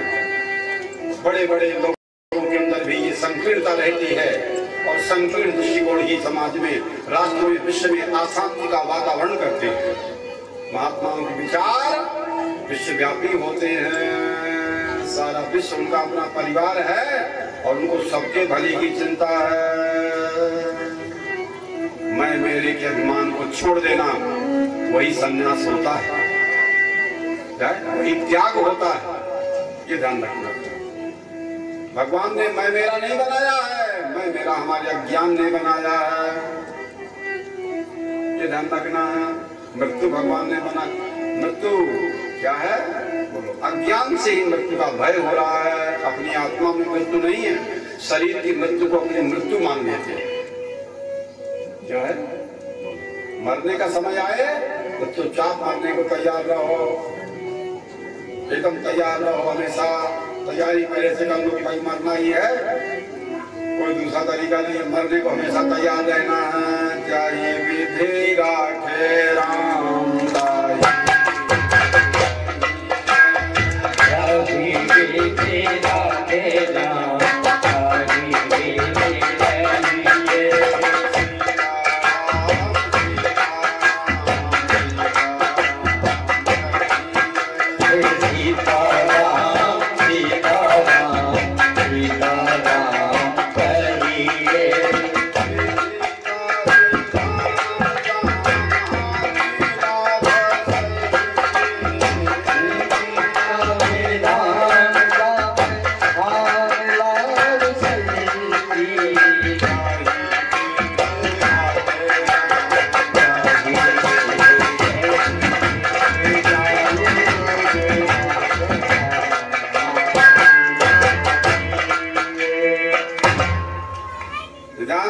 भगवान का विधान बन करके आया है और निरंतर हम यहाँ विधान बना भी रहे हैं, बन के भी आया है और नया बना रहे हैं। और जब ज्ञान हो जाएगा तो पुराना विधान भी और नया चिपकेगा नहीं, और पुराने नए में असंगता हो जाएगी, निर्लेपता हो जाएगी। शुभाशुभ परित्यागी गुणातीताय समुचिते, शुभ और अशुभ तुम्हें स्पर्श नहीं कर पाएगा, गुण दोष के तुम अभिमानी नहीं रह पाओगे। भय से, मृत्यु से, दुख से, शोक से तुम्हारा आत्मा अलग हो जाएगा।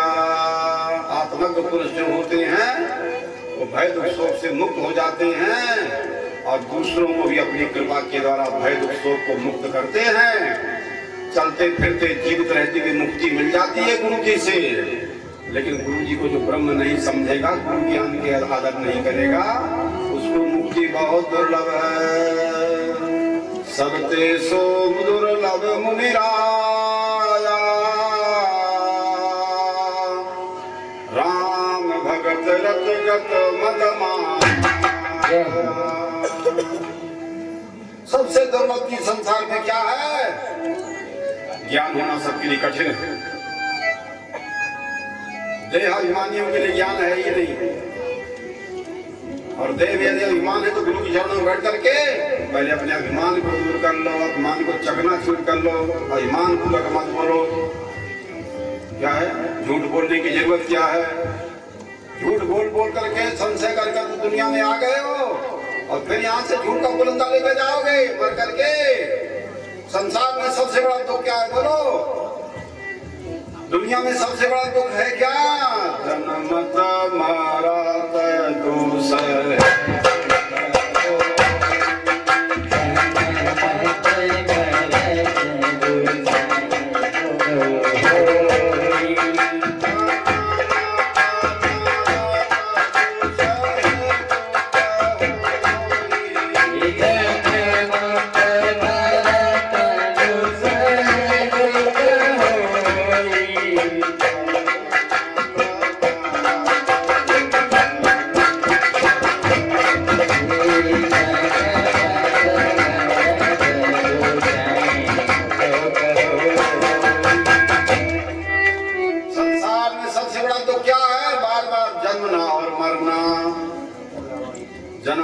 कितनी पीड़ा होती है भूल गए हो।